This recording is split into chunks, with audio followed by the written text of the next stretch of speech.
Hello and welcome. Let's talk respiratory system today. So when we talk respiratory system, first thing here we're going to be going through, we'll be talking about the lungs. We've got a nice image here that's going to go through, and we're going to check out all the various parts. Main component we're going to see is going to be at the level of the lungs. Not negating the fact that these other organs here also have important functions in relation to the system as well. Okay, but the main process we're going to see is going to be in relation to here. So here, when we go through and we talk respiratory system, the main function, the major function is going to be to supply the body with oxygen and to dispose of carbon dioxide. Then to accomplish this function, there's four processes. There's four processes which are collectively called respiration that have to happen. So in order for gas exchange to occur, there are four processes that we call respiration have to occur. Number one, we'll go through and we'll check out is going to be what we call pulmonary ventilation. Number two, external respiration. Number three, you have transport. And number four is internal respiration. We'll go through each of these one by one. But before we go through those, I want to show you guys here, we've got additional functions here as well. Now, when we talk additional functions now are going to include olfaction, speech, and also acid-base balance, So here, when we go through and we talk about these four processes, first we have what we call pulmonary ventilation. Pulmonary ventilation is commonly referred to as breathing. Now, here you have the movement of air into and out of the lungs. And that's by inspiration and by expiration. And this happens because we want gases to continuously be exchanged and refreshed. Next, then we have this process that we call external respiration. So here, if we were to draw these processes out, what we could do is we could draw something out like this. We could say, okay, here we'll say we've got, this is I think the area with the most space. So here we'll say we've got the trachea, and then the bronchi, and then here we've got the lungs. Okay, so this first process, and then here we're going to have blood vessels. Okay, so this first process, step number one, okay, I mentioned to you guys is pulmonary ventilation. I would write out, okay, let's just do pulmonary ventilation. This pen is a sucky pen. I wish they'd make a better pen, a little bit more stable pen. It looks like PU, but it's pulmonary ventilation. PV, pulmonary ventilation. Now this process here, again, we said is the process of moving air into, okay, and then we said also moving air into and out of the lungs. So let me draw these arrows here. You can see into and then out of the lungs. That's breathing. That's pulmonary ventilation. Inspiration and expiration. Right, basically saying you can't have gas exchange if you can't move air into and out of the lungs. Number two is what we call external respiration. So let me put number two here, move to the side a bit. External respiration. Now, when we talk external respiration, this process here, external respiration, it's talking about how oxygen diffuses from the lungs, to the blood. How oxygen is going to diffuse from the lungs to the blood, and vice versa for CO2. Okay, so again here oxygen is moving in, CO2 is moving out, right? So here now we're talking number two, external respiration. Now external respiration is going to be now gases moving from the lungs into the bloodstream and vice versa, we said. Right? O2 and CO2 exchange between the lungs and blood. So we'll bring this arrow to here, basically intertwine that there. Then we had step number three. Step number three, I told you guys, is the transport. Now look at here. You can see these first two functions I've talked about, these first two processes that I've talked about here, you can see are all basically thanks to the respiratory system. Now these next two are going to be thanks to the circulatory system being involved with the respiratory system. So here's where you can see both systems coming in together to kind of accomplish this task of exchanging air. So when we talk transport now, transport, okay, so again here, look at, imagine you're able to, so we're able to do step number one, we're able to get air into and out of the lungs. However, now let's say we're not able to allow it to exchange. Conditions there could be conditions such as fibrosis. You're exposed to something and this causes a reaction inside the lining which creates fibrosis there, and this fibrosis then thickens that membrane, and now external respiration, the exchange is inefficient. Okay, so here then you can see number three is going to be the transport, so movement of these gases. Okay, that's inside the blood vessels. Okay, and then here I'm just going to draw out a simple cell. Okay, and so number three, I'll put down here, is transport. Let's put a capital T for transport. And then number four, so now here cardiovascular system, imagine the cardiovascular system isn't working, the blood isn't pumping like it's supposed to be. Are we going to be able to have gas exchange occur? Nope. Okay, what could cause that? The heart not pumping like it should, right? Or even a block somewhere there. Gas exchange then is going to be basically affected there, we'll say. And then number four is going to be now internal respiration.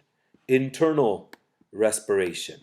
Now we talk internal respiration. Internal respiration is dealing with the movement of these gases now into and out of basically our tissues.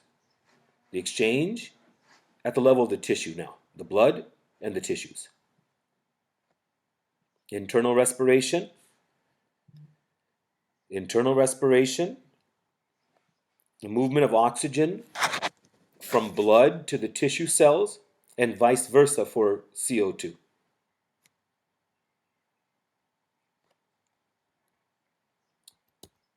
Right, so like we said, other functions are going to include, we could see here, olfaction, speech, and acid-base balance there as well.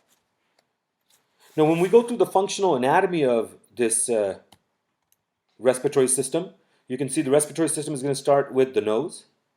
It'll include the nasal cavities, paranasal sinuses, pharynx, larynx, trachea, bronchi, their smaller branches, and then the lungs and more internal, the alveoli. So here you could see all of that. Well, not all of it, but the majority of it, the most of it.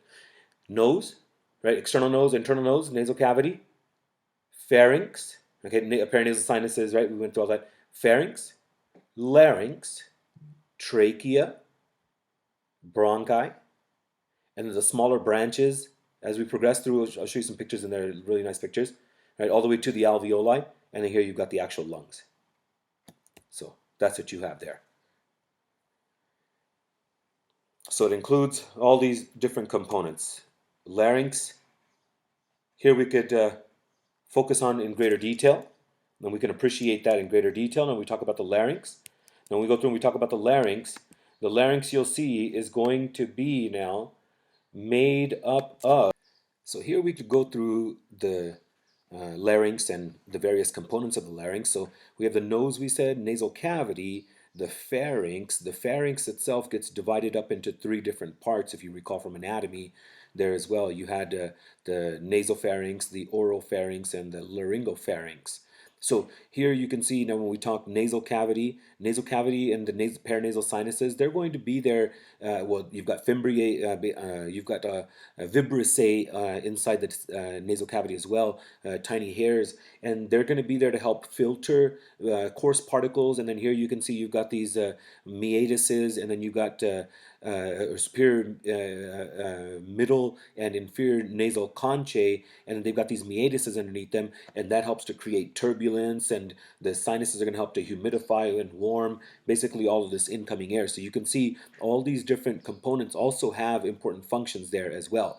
And then the nasopharynx, you can see there oropharynx, laryngopharynx. They're all going to be involved with respiratory system, digestive system. We're going to see it's just going to be the oropharynx and laryngopharynx. Nasopharynx won't have anything to do with that. So here then we move down to the larynx. So that's where we're at here. From the larynx then we're going to move down into the trachea. You can see the trachea structure is basically just cartilage rings. You've got forming that structure, and there's C-shaped cartilage rings, if you recall there as well, because you've got the esophagus in the back, and the trachealis muscle in between the two, and this will allow this will allow flexibility in digestion and moving food down.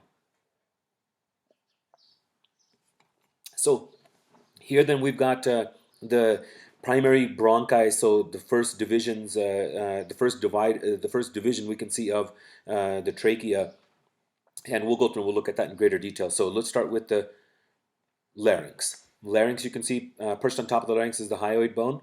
So here larynx made up of 9 cartilages, right? You've got cricoid, 1, thyroid, another 1, epiglottis. Larynx, you've got the 9 cartilages. You can appreciate making up the structure of this larynx. You've got the hyoid bone seated on top of the larynx. First, you've got your 1 epiglottis, 1 thyroid cartilage, 1, you can see cricoid cartilage, and then we've got our pairs. Our pairs we've got on the other side, on the opposite side, on the other side, the pair of arytenoid, the pair of cuneiform, and the pair of the corniculate. So 6 and 3, 9 cartilages. Now when we go through and we talk, then you can see the inferior continuation of the larynx is going to be then the trachea. So here are the tracheal cartilages. Here we could see there's C-shaped cartilage rings, okay, hyaline cartilage, right? And then the trachealis muscle we can appreciate here between the esophagus and the trachea, which will allow flexibility here when we're swallowing food. Next in here, when we go through, we talk about the bronchi. Let's go through, let me show you here the bronchi. So this is what you have going on inside the lungs. So the trachea divides into the primary bronchi. Now when we go through and we talk primary bronchi, you can see here very nicely these passages. These passageways, these air passageways in the lungs are going to branch about 23 times. They'll branch about 23 times. This branching pattern is often called the respiratory tree. You can see it looks like a respiratory tree, upside down tree. Here's the trunk, and then here's all the branches.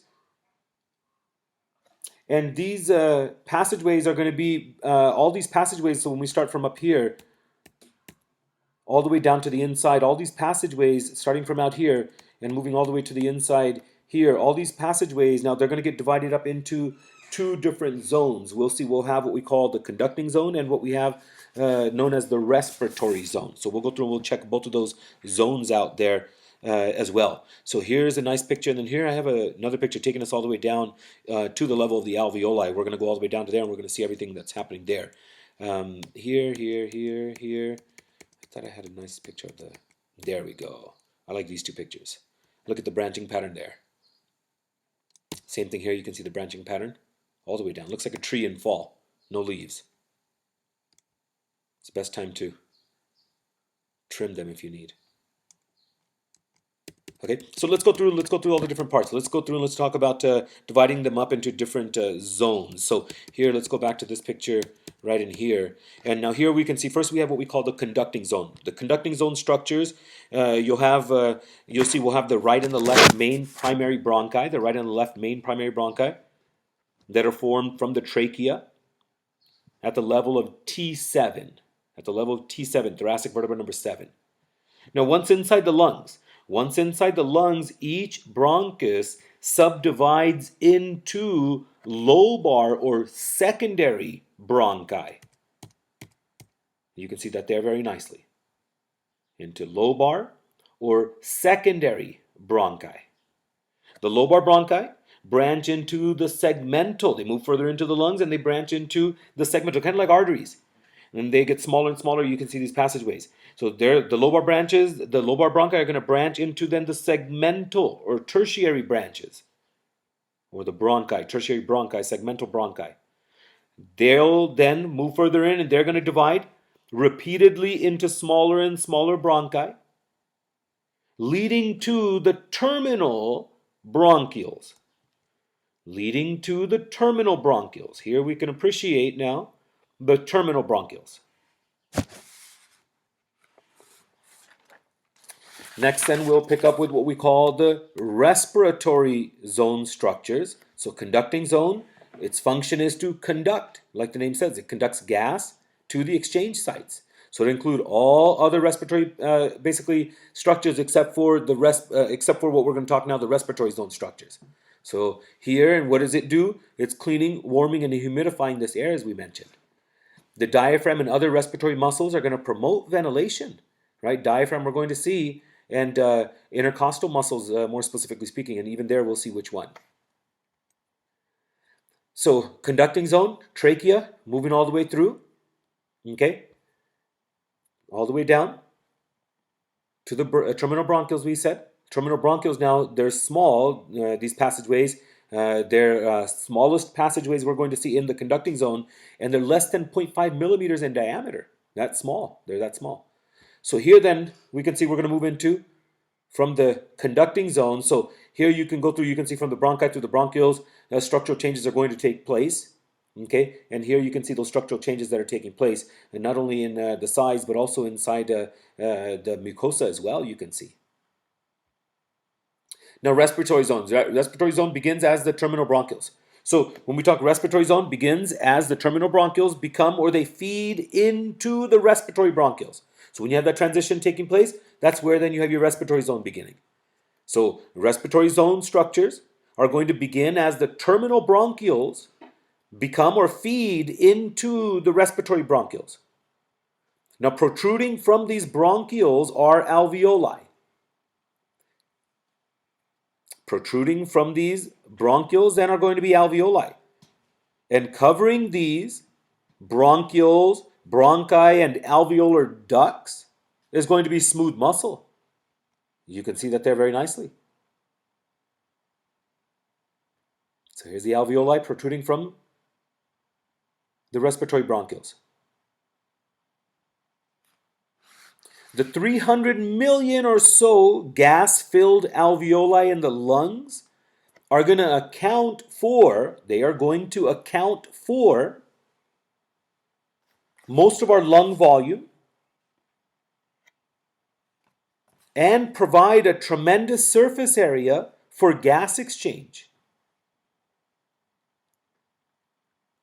The walls of the alveoli are composed primarily of a single layer of squamous epithelial cells. We can see those right inside of here. You can see where they're talking about it. Here you can actually see them. So a single layer, zoom in even further, a single layer of squamous epithelial cells that are called type 1 alveolar cells, or type 1 pneumocytes, various names there. The external surface of the alveoli are going to be covered by the pulmonary capillaries, which you can see right back there.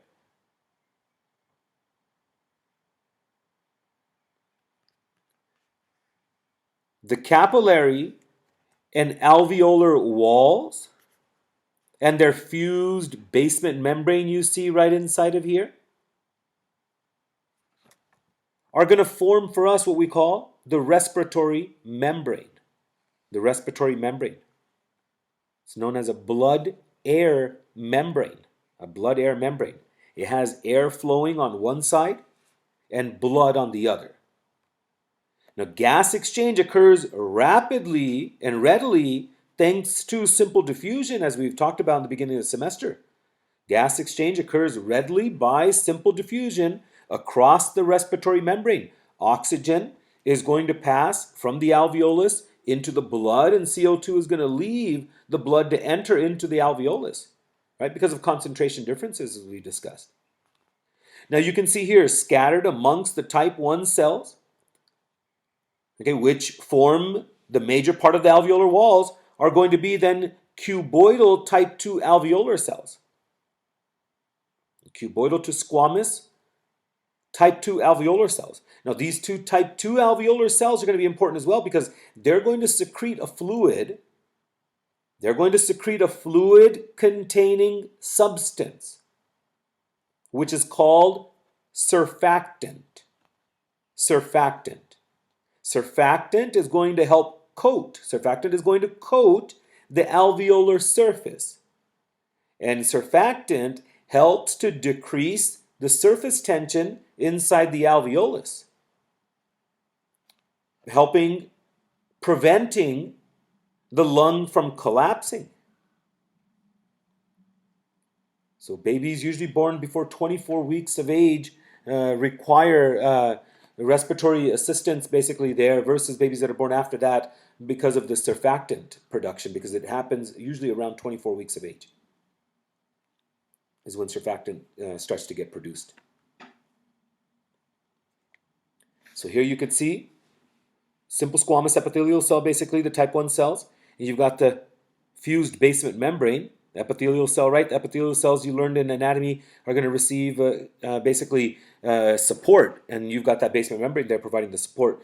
And then here you can see you've got the red blood cells. It's basically the capillaries, endothelium you see right inside of here. And endothelium, again, if you recall, simple squamous epithelia, right? And then it receives support as well. And you've got that basement membrane providing support on both sides. Let's talk the lungs and pleura then. So the lungs, they're found as a pair.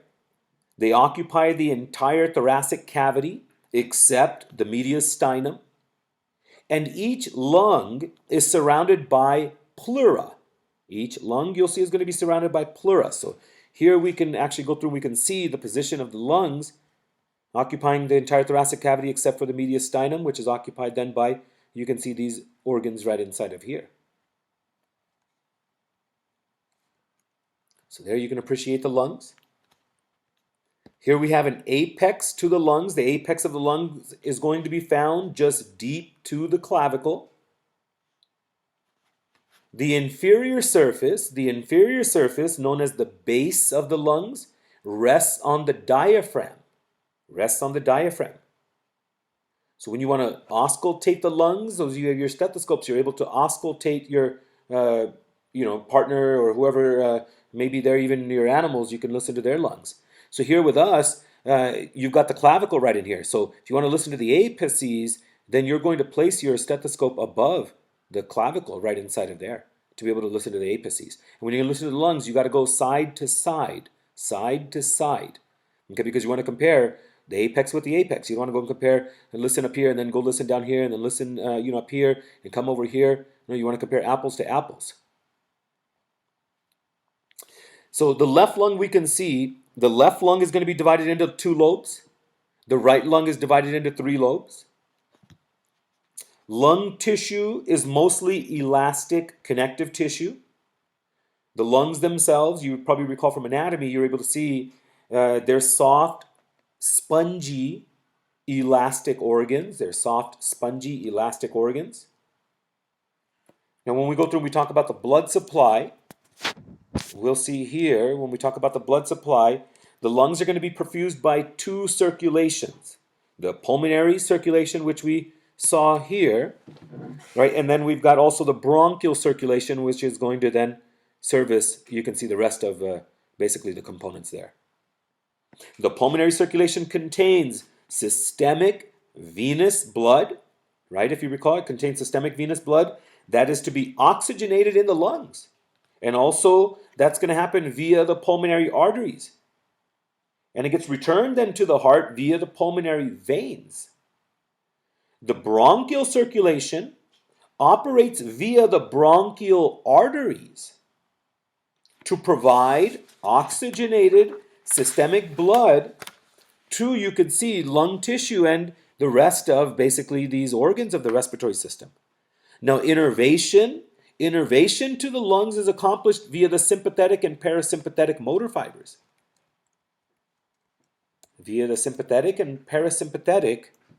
So blood supply we've got there. Okay, pleura we've talked about there. Let me see, we have a picture. We'll come back and we'll check that out. So we talk parasympathetic and sympathetic fibers, and also visceral sensory fibers. Parasympathetic fibers, they're going to cause the air tubes to constrict. Sympathetic activation, sympathetic fibers, You know, you've studied, dilates them, bronchodilation, right, to make sure we get more air in. Now, when we talk about the pleura, the pleura is a thin, double-layered serosa. It's a thin, double-layered serosa, and it's going to help divide. It's going to divide the thoracic cavity into two pleural compartments and a mediastinum. And you can see that right inside of here very well. Here's that pleura. It's continuous. The two layers are with one another.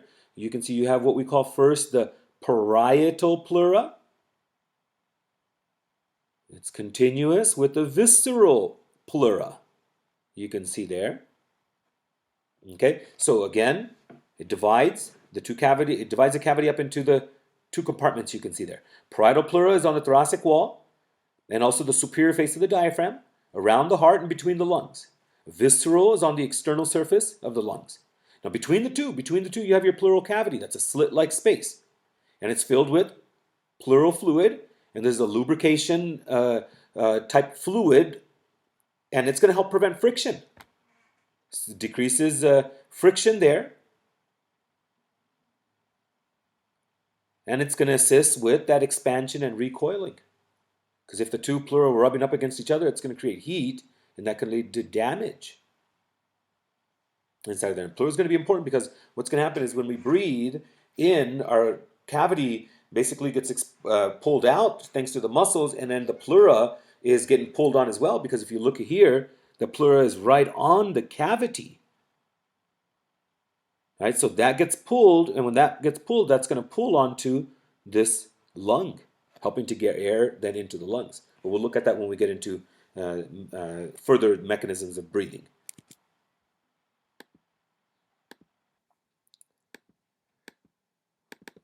So when we go through and we talk about now the mechanisms of breathing, so here we could see we've taken care of basically all the different parts of the respiratory system, all the way down to the alveoli.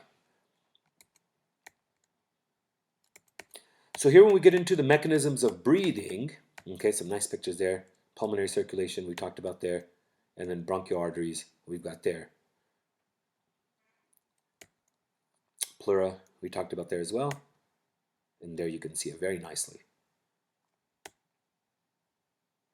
When we talk about the mechanisms of breathing, breathing or pulmonary ventilation we refer to it as well, right, is going to consist of two phases.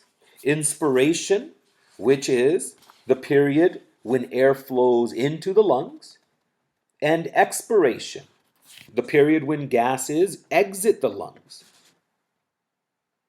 Now, pressure relationships in the thoracic cavity we have to mention here as well.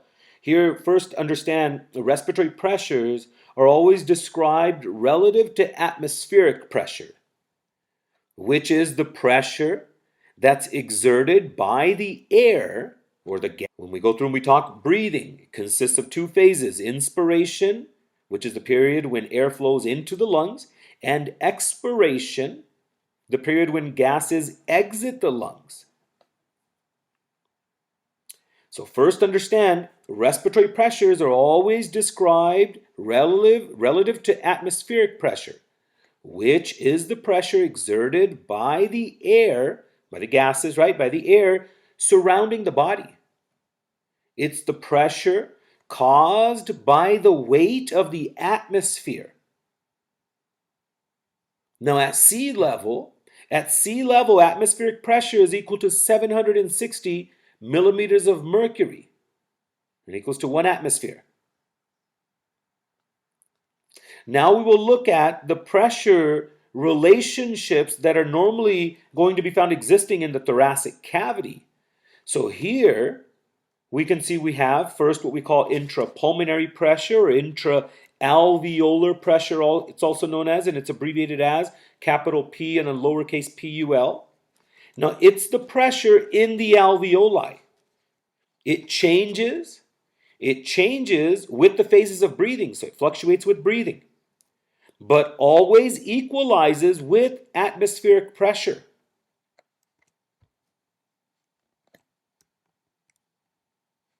Intrapulmonary pressure you can see right inside of here.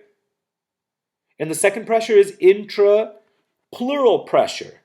Intrapleural pressure. Now we talk intrapleural pressure. Intrapleural pressure, you can see, is going to be abbreviated as capital P and lowercase IP. It's the pressure in the pleural cavity. It also changes. It also changes with breathing. It is always about 4 millimeters of mercury of pressure less than intrapulmonary pressure.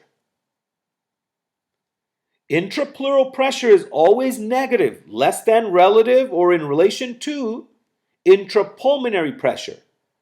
You will see that there are two forces which act to pull the lungs away from the thoracic wall and cause the lungs to collapse. And those two forces are going to be, number one, the lungs' natural tendency to recoil, and number two, the surface tension of the alveolar fluid. So these forces, they're going to be opposed by the natural elasticity of the chest wall. That's a force that pulls the thorax outward and helps to enlarge the lungs. So intrapulmonary pressure and intrapleural pressure. Next in here, as we progress, you've got this process of pulmonary ventilation. So pulmonary ventilation, it consists of inspiration and expiration. Pulmonary ventilation is a mechanical process, and it's going to depend on volume changes in the thoracic cavity. So when we talk about inspiration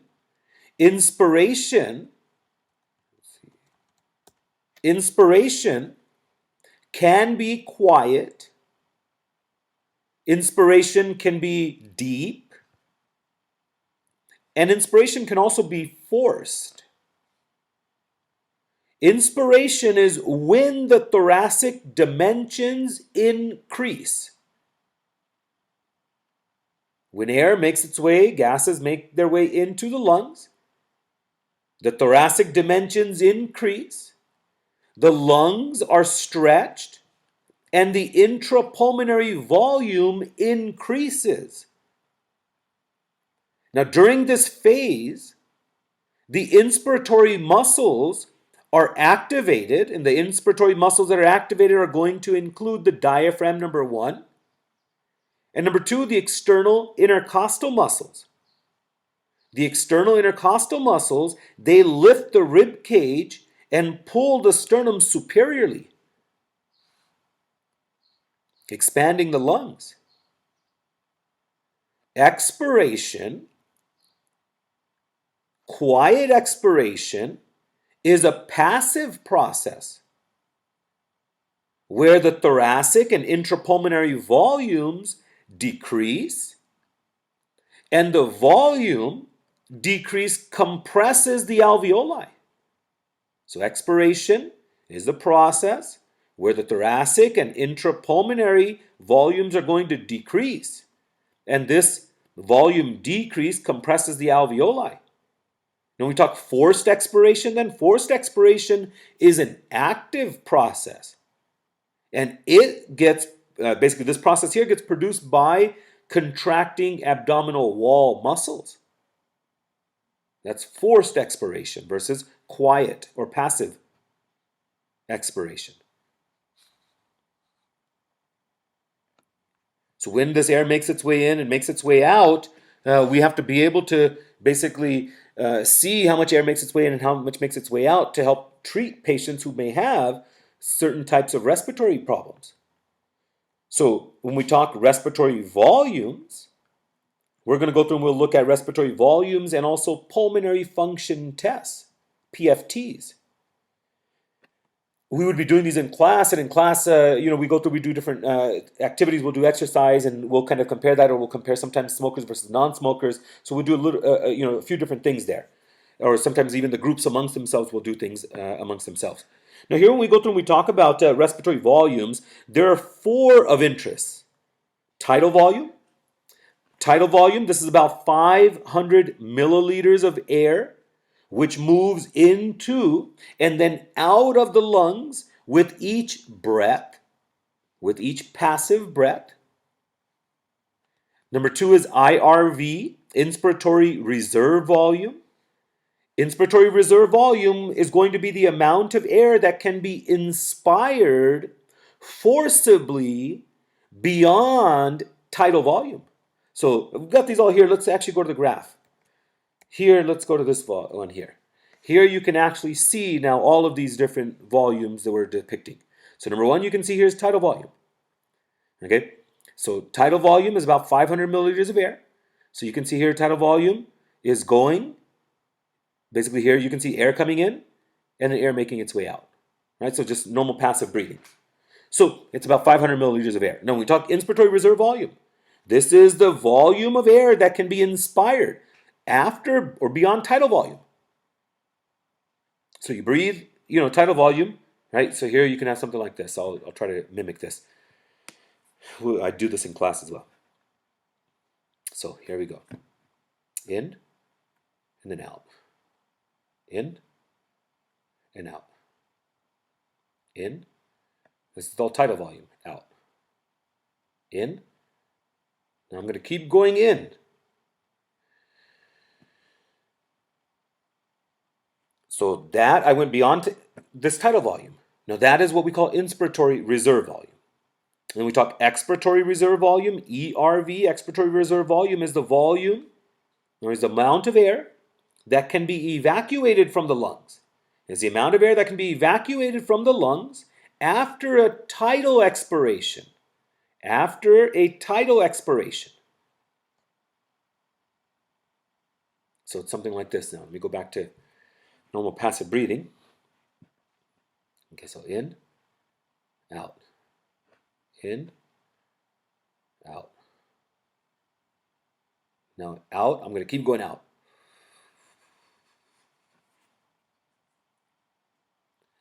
So all that air that I breathed out, now after that tidal volume expiration, right, that is all then expiratory reserve volume.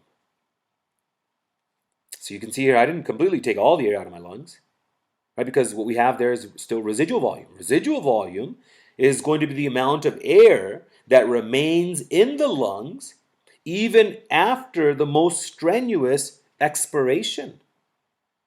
It's a volume of air that will remain in the lungs even after the most strenuous expiration. So when we talk respiratory capacities now, after respiratory volumes, respiratory capacities, I'd like you to know, always are going to consist of 2 or more lung volumes. Always are going to consist of 2 or more lung volumes. Now they're going to include, number 1, your inspiratory capacity. Inspiratory capacity, now we can see, is the total amount of air that can be inspired after a tidal volume expiration. So inspiratory capacity is the total amount of air that can be inspired after a tidal volume expiration. So it's the sum of tidal volume plus inspiratory reserve volume, TV plus IRV. So here, if we were to go and look at that, let's see here. So we took care of the volumes. So here we're looking at now our inspiratory capacity. And we go and we add 3,100 milliliters plus 500 milliliters, right? So here you can see inspiratory capacity is going to be 3,600 milliliters of air. Next, then we have what we call the functional residual capacity. FRC represents the amount of air remaining in the lungs after a tidal expiration and is the combined RV and ERV, you could say. So ERV plus RV. So we described it as the amount of air remaining in the lungs after a tidal expiration. Inspiratory capacity, we said, is the total amount of air that can be inspired after a tidal volume expiration. So here, if we're to get ERV, which is 1,200 milliliters of air, and residual volume, we said, is going to be a volume of air that we can't get out of the lungs. So when I took my ERV, I still had a volume of air in the lungs, which was that residual volume, and it equals to about 1,200 milliliters of air. So 1,200 and 1,200, 2,400 total. Third, you have vital capacity. Now, vital capacity is the total amount of exchangeable air. It's the sum of TV, tidal volume, plus IRV and ERV, expiratory reserve volume, and IRV, inspiratory reserve volume. So we add them up to 4,800 milliliters. Then we have fourth capacity, the total lung capacity. Total lung capacity is the sum of all lung volumes. Normally speaking, it's around 6,000 milliliters of air. And here we can see this is for the male. Female is a little bit smaller size, so it's a little bit less there. We have as well. And the reason why we'll do pulmonary function tests and spirometry we'll talk about in a few seconds also. Next, I want to mention to you guys what's called dead space. Dead space, anatomical dead space. We talk dead space. Now, when we talk about dead space, first understand that some of the inspired air fills the conducting respiratory passageways, and it never contributes to gas exchange all the way down in the alveoli. Now, the volume of this air is usually around 150 milliliters. This means that if the tidal volume is 500 milliliters, only 350 milliliters of it is involved in alveolar ventilation. The remaining 150 milliliters of that tidal breath is in the anatomical dead space.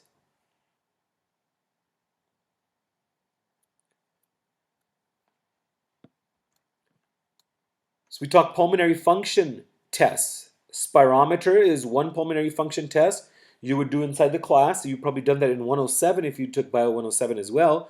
Now, when we talk pulmonary function tests, what they do for us is they measure lung volumes and capacities in people with pulmonary disorders. Pulmonary function tests, they use a device called a spirometer into which the patient will blow. The one we use is a little bit old, but nonetheless, it gets the job done. In the hospital, they have more, much more technologically advanced ones. Spirometry is going to be useful for evaluating losses in respiratory function and also for following the course of a disease. Now, more information can be obtained by assessing the rate at which gas moves into and out of the lungs.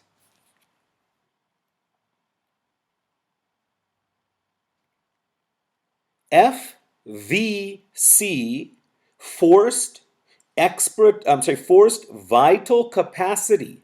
FVC, forced vital capacity, measures the amount of gas expelled when a subject takes a deep breath and then forcibly exhales maximally and as rapidly as possible. FEV, forced expiratory volume, determines the amount of air expelled during specific time intervals of the FVC tests.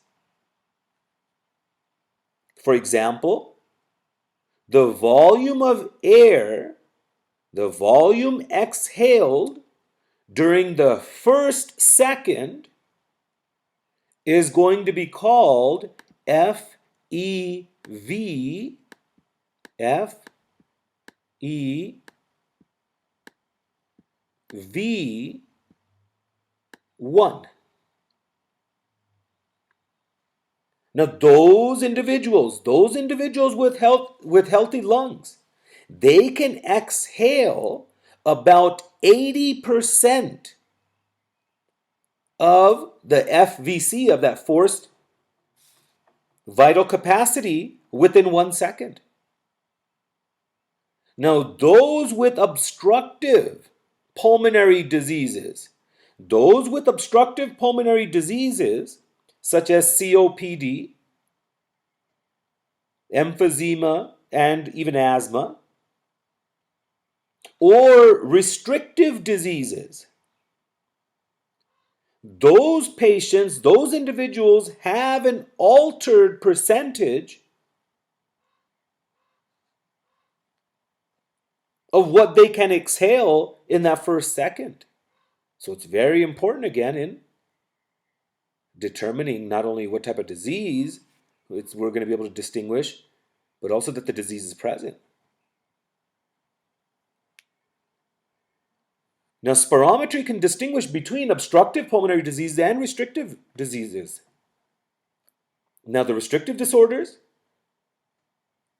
are going to have a reduced total lung capacity, and that's due to the disease or due to fibrosis.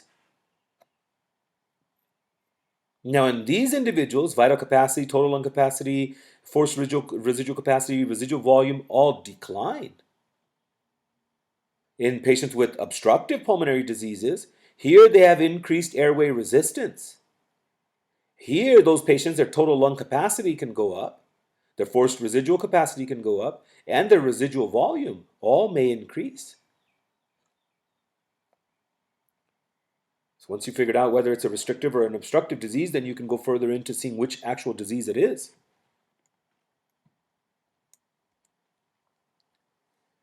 We also have pulmonary function tests to measure the rate of gas movement. Forced vital capacity, we're talking about gas forcibly expelled after taking a deep breath. Nitrogen gas, they'll usually test that with. They'll have the patient breathe in this nitrogen gas, and then they'll start to monitor how at what rate they're able to breathe it out, and we'll see alveolar ventilation rate will come in there too. And then forced expiratory volume we've mentioned there as well in relation to pulmonary function tests. So let's talk then alveolar ventilation and alveolar ventilation rate. Now, when we talk alveolar ventilation rate, it's basically going to be equal to the frequency, the breaths per minute, times tidal volume minus dead space, which is going to be milliliters over breaths. So when we talk alveolar ventilation rate, so again here you can see when we talk minute ventilation, it's the total amount of gas flow into and out of the lungs, into and out of the respiratory tract in 1 minute. So minute respiratory or minute ventilation, okay, normal at rest, it's about 6 liters a minute. Now, normal with exercise, up to about 200 liters a minute.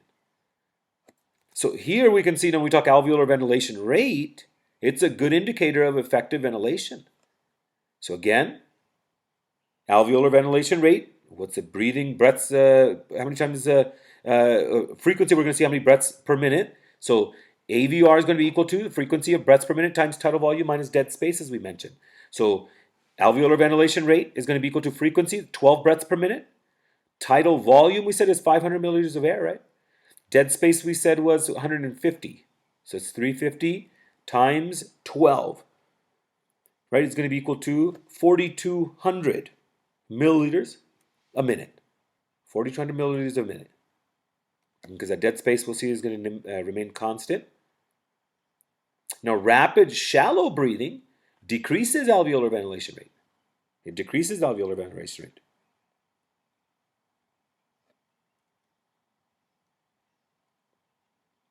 Next, then, let's go through and let's talk non-respiratory air movements. Now, we talk non-respiratory air movements. Here we can see this chart, this table depicting to us non-respiratory air movements.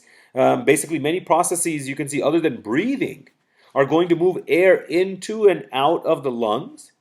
And those processes may modify the normal respiratory rhythm. And these processes we can see here include coughing, sneezing. I want you to go through and make sure you got each of these understood there as well. Crying and how they alter that. Laughing, hiccups, and then yawning there as well. Yawning there as well. I like yawning. So I don't know why we yawned, but before we used to believe, and now it's not believed to be triggered by levels of oxygen and carbon dioxide in the blood. Let's talk then transport of respiratory gases by blood. Transport of respiratory gases by blood. Oxygen transport first, and then we'll see carbon dioxide transport. Now, oxygen is going to be carried in the blood two ways: bound to hemoglobin, within our red blood cells, and that's the major transport form. You can see there about 98.5% is going to be transported in that way. And then also dissolved in plasma, 1.5% dissolved in plasma, we could see there. Now, when we go through and we talk oxygen transport, here we could see, discard. So here when we talk about oxygen transport, as we were saying, the majority of oxygen is going to be transported bound to hemoglobin. So when we go through and we talk about the association of oxygen and hemoglobin, we can see here now, when we check out this relationship, we know that hemoglobin itself is going to be composed of 4 polypeptide chains. Each is going to be bound to an iron-containing heme group we saw. Now, the hemoglobin-oxygen combination is called oxyhemoglobin. And hemoglobin that has released oxygen,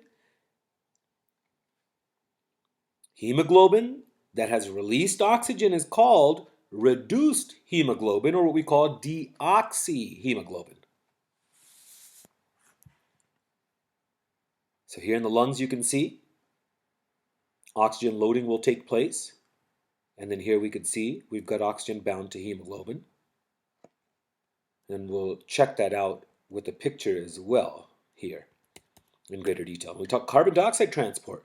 CO₂ transport. Blood transports carbon dioxide from the tissue cells to the lungs in 3 forms.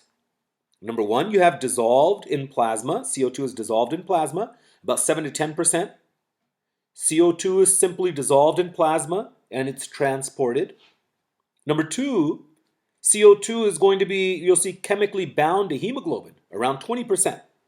Now, when you have CO₂ bound to hemoglobin, that 20%, we refer to it as carbaminohemoglobin. You'll see dissolved carbon dioxide is bound and carried in the red blood cell. You'll see dissolved carbon dioxide is bound and carried in the red blood cell as carbaminohemoglobin. So you have HB hemoglobin and then CO₂. Number 3, we can see it's going to be transported as bicarbonate ions. It can also be transported, 70% of it, I guess a good majority, as bicarbonate ions in plasma. About 70% as we can see. Most carbon dioxide entering the plasma quickly enters the red blood cells, where reactions prepare carbon dioxide for transport as bicarbonate ions. CO₂ plus, we can see here H2O, is going to yield carbonic acid, and that can dissociate into a bicarbonate ion and a hydrogen ion. Dissolved CO₂ diffuses into red blood cells, combines with water as we can see here, forming carbonic acid. Carbonic acid is unstable. Carbonic acid dissociates into hydrogen ions, and we can see bicarbonate ions. So that's how we say as bicarbonate ions, the majority of it.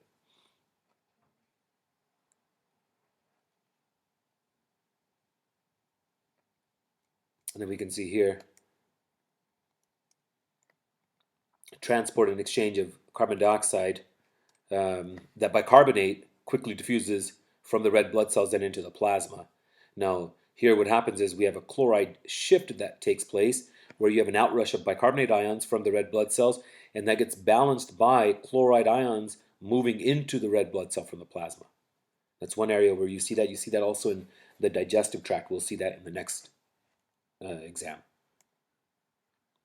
So here we could see oxygen release and carbon dioxide pickup at the tissue. So we're at the tissue. Here in the tissue, you've got oxygen having made its way now to the tissue. So here you could see that oxygen is going to diffuse out. And then carbon dioxide makes its way in. And now here what happens is you can see the majority of it, that's why it's showing a big arrow, the majority of it is going to make its way in and it's going to get converted to bicarbonate ions. And here you got the chloride shift. And here we said we have carboaminohemoglobin that can form. Okay. And then CO₂ just dissolved in plasma we saw there as well. And then a minute amount we can see here binds with water, carbonic acid, right? And we saw the process happening outside of the red blood cell. And here we can see, we saw it inside, now here we can see it on the outside as well. But again, look at the difference in quantities.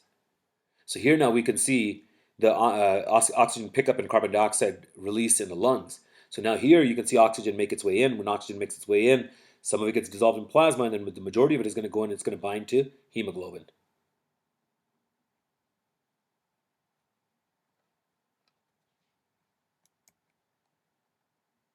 Same thing here, and right in there. Let's talk about the control of respiration. When we talk about the control of respiration, you'll see the control of respiration involves higher brain centers, it involves chemoreceptors, and other reflexes. So let's look at the neural controls first. We have what we call the medullary respiratory centers. Now, you have first the dorsal respiratory group, DRG. It communicates with the VRG, the ventral respiratory group. And these are going to be basically clustered neurons in the medulla. So here we could see all of that very nicely. So here we have the dorsal respiratory group, and we can appreciate the ventral respiratory group there as well. The ventral respiratory group functions as a rhythm generating and integrative center. It functions as a rhythm generating and integrative center. That's going to be our VRG. Now here you can see the dorsal respiratory group. It's going to integrate input. Integrates input and also modifies the rhythms that are generated by the VRG. Above them we have, in the pons, the Pontine respiratory centers. They influence and modify the activity of VRG, medullary neurons, helping to set, basically smooth the respiratory pattern, and also functions with the DRG there as well. And here you can see VRG is going to provide innervation to our inspiratory muscles.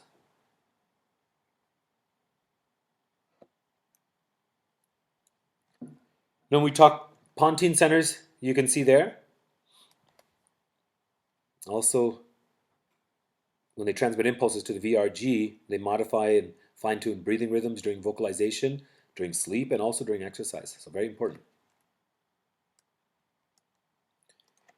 Now when we talk factors influencing rate and depth, you'll see is determined by how actively respiratory centers is stimulated by the respiratory muscles, and the rate is going to be determined by how long respiratory center is active, and both modified in response to changing body demands. Now when we talk chemical factors influencing rate and depth, we'll see one of the most important factors that influence rate and breathing rate and depth are going to be changing levels of CO₂. Now you can see if blood PCO2 levels rise, we call that hypercapnia. CO₂ accumulates in the brain,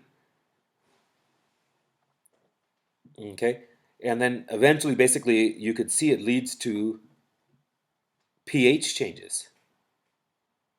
Also, oxygen.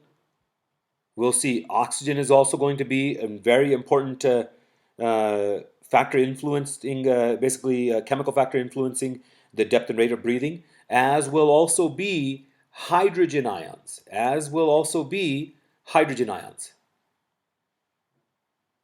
So hydrogen ions, and then chemoreceptors, we said we have there as well. Now, influence of higher brain centers, hypothalamic and cortical controls. Hypothalamic are going to act via limbic system. And we talk cortical controls. They're going to direct signals from cerebral motor cortex. And they're going to bypass medullary controls. So very important to influence there also. When we talk pulmonary irritant reflexes, the lungs contain receptors that respond to an enormous variety of irritants.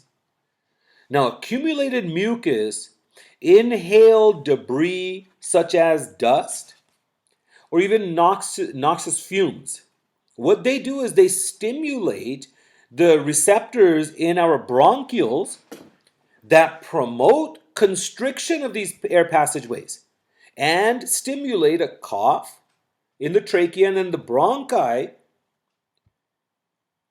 and a sneeze in the nasal cavity, helping to, again, with the cough and the sneeze, helping to expel out whatever that irritant, whatever that basically the debris may be or whatever it may be there.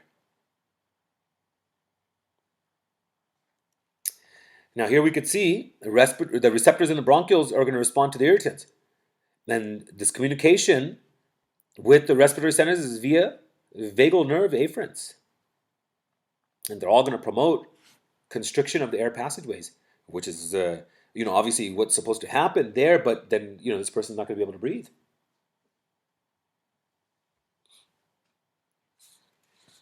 Now, when we go through, we talk some homeostatic imbalances of the respiratory system. First homeostatic imbalance I'd like you to know about is going to be chronic obstructive pulmonary disease, or COPD. Now, when we talk COPD, we'll talk just in minute amounts because some of you guys will be doing presentations on these there as well, and we'll be a little bit more entertained there. Now, when we go through, we talk COPD, the main physiological feature of these diseases, these chronic obstructive pulmonary diseases, is an irreversible decrease in the ability to force air out of the lungs. The best examples of COPD include emphysema and chronic bronchitis.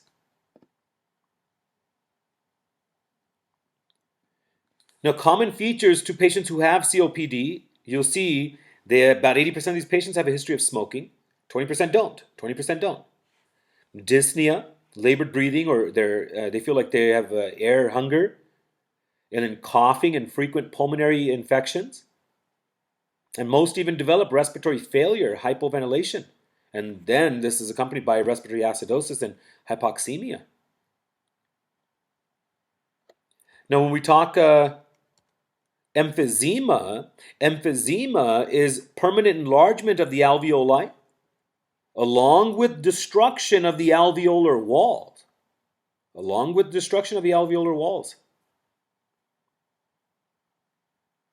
And that leads to decreased lung elasticity.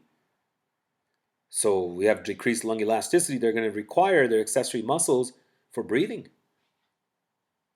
Also causes them to have hyperinflation, flattened diaphragm, and reduce ventilation efficiency.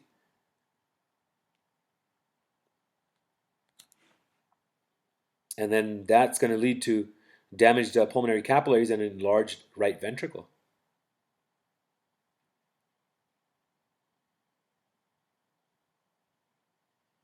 And we also have chronic bronchitis. In chronic bronchitis, inhaled irritants lead to the chronic production of excessive mucus. This causes the mucosa of the lower respiratory passageways to become inflamed and fibrosed. These responses obstruct the airways and impair lung ventilation and gas exchange, leading to also frequent pulmonary infections. Finally, then we have asthma. Asthma is a reversible COPD. Now, asthma can be caused by many triggers. It can be caused by many triggers such as cold air, exercise, or allergens. Now, these triggers can cause inflammation and bronchoconstriction of the airways, which dramatically reduces airflow. So it's characterized, you can see, by coughing, dyspnea, wheezing, and chest tightness. Active inflammation of the airways precedes bronchospasms in these patients. Airway inflammation is immune response. It's immune response that's caused by the release of interleukins, production of IgE, and also the recruitment of inflammatory cells. So when we want to tackle asthma because of inflammation, we're going to give medications that are going to target basically these components here. Also, we can have asthma due to airway being thickened with inflammatory exudate, magnifying the effect of bronchospasms. So bronchospasms, you can have also happening there. Why would they happen? Because what do we have on the outside of those bronchi that we mentioned there? If you remember, muscle. What do we see out here? Smooth muscle. So if it blocks, bronchospasms happen because of the muscle, and we have to give muscle relaxants. And then also anti-inflammatories for the inflammation that can happen, if that's the cause. And sometimes both, double whammy in patients. All right, so that concludes respiratory and information for this next exam.